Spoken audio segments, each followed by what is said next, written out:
Le soutien de Cécile Duflot à Eva Sas dans la 7e circonscription. Coup de projecteur sur le pressing écologique d'Étréchy. Opération portes ouvertes au Secours islamique de Massy. Le développement, Patrice Arditi.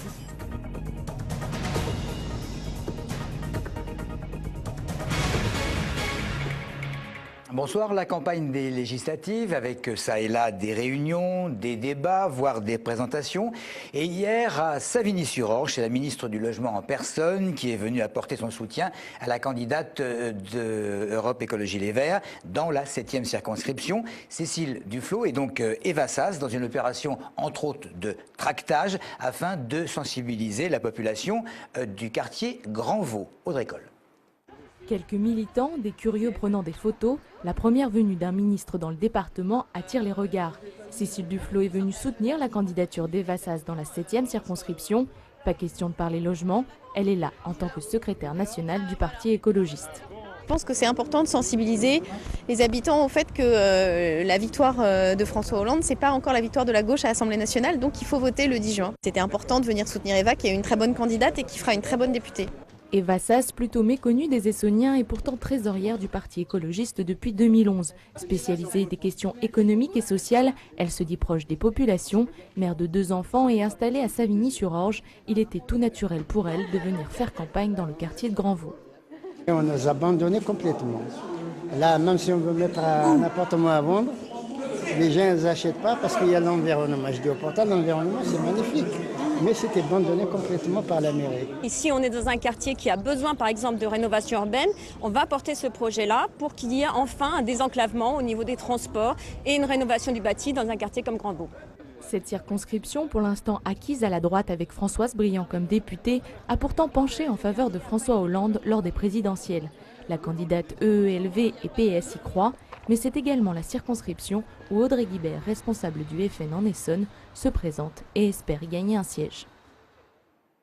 C'est ce soir que François Lamy devrait remettre sa démission de maire de Palaiseau. Le ministre délégué à la ville respecte ainsi la règle de non-cumul de mandat souhaitée par François Hollande. Et dans quelques jours, le 2 juin exactement, au cours d'un conseil municipal extraordinaire, François Lamy devrait officiellement passer le relais à sa première adjointe, c'est-à-dire Claire Robillard, également vice-présidente du conseil général. Le siège du Secours islamique se trouve à Massy. Il y avait aujourd'hui une opération journée porte ouverte, l'occasion de mieux faire connaître son tout nouveau centre d'accueil de jour pour sans domicile fixe, que l'organisation d'ailleurs espère très vite transformer en centre d'hébergement d'urgence, comme nous l'explique Christophe Garnier. Une trentaine, voire une cinquantaine de sans domicile fixe peuvent déjà bénéficier d'un repas de cafétéria dans ce tout nouveau centre d'accueil de jour du Secours islamique de Massy. Cela en attendant l'ouverture d'un restaurant solidaire envisagé en 2013. Les bénéficiaires peuvent également y laver leur linge et prendre des douches et peut-être bientôt y dormir une nuit. C'est sûr qu'on va le proposer en un espace d'abri de nuit pour la période hivernale 2012-2013. Et on va aussi négocier ce dossier pour pouvoir le proposer en centre d'hébergement d'urgence. Fêtant ses 20 ans d'existence, le Secours islamique participe à des maraudes en Seine-Saint-Denis et y distribue des repas. Il offre aussi des colis de ramadan dans certaines prisons. Il devrait ouvrir cette année 2 épiceries sociales supplémentaires, l'une à Lyon, l'autre à Marseille. Il dit vouloir être un véritable complément de la Croix-Rouge, des secours populaires et catholiques. Nous avons refusé dès le départ, même dans nos épiceries solidaires, nous refusons qu'on soit tout simplement une organisation qui va apporter l'aide à une population déterminée. Nous sommes pour toute la population française dans sa diversité. Mais c'est vrai que cette communauté, si elle a un besoin spécifique, elle le trouvera.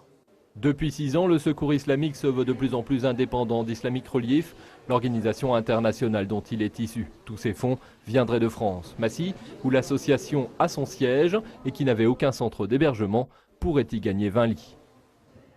On passe au tabac et ses ravages. 1 Français sur 3 fume. Dans une semaine, c'est la fameuse journée mondiale sans tabac. Peut-être une énième augmentation des tarifs des prix de cigarettes en perspective. Est-ce que ça sert vraiment à quelque chose? Qu'est-ce qu'il faudrait faire pour que le nombre de fumeurs diminue sensiblement? C'est une question qui a été posée ce matin à des Essonniens. C'est la volonté, tout se passe là. Vous pouvez faire n'importe quelle loi, n'importe quel procédé, ce sera ou un truc du business, les patchs, buvez ceci, mangez cela, C'est tout, mais ça se passe là. Moi je fume pas personnellement, mais je trouve que ça sert à rien de fumer quoi. Donc ouais, augmenter le tarif encore. Mais les prix presque tous les ans augmentent et le nombre de fumeurs augmente tout le temps. Beaucoup de prévention au niveau des jeunes, je pense. Taper plus jeunes, voir les gamins. Parce que les personnes âgées, vous savez, le vrai fumeur, moi je connais des vrais fumeurs, et ben ils n'arrêteront jamais. Dérembourser les traitements et puis augmenter le prix, hein, le prix des paquets.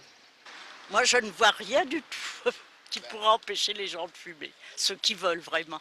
Augmenter le prix du tabac déjà, et voilà, ça serait une bonne chose. Comme ça inciterait à pas acheter en fait, à avoir un prix exorbitant, ça serait pas donné à tout le monde en fait, et ça baisserait, je pense, la consommation.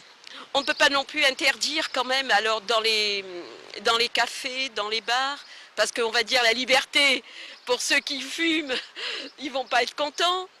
C'est difficile, monsieur, c'est très difficile de faire appel à la raison pour chacun. C'est difficile.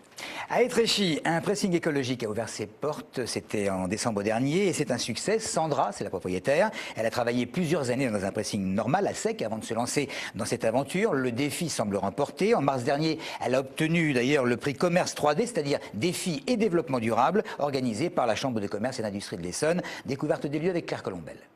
Ce pressing écologique a rempli plusieurs critères de préservation de l'environnement pour remporter ce prix.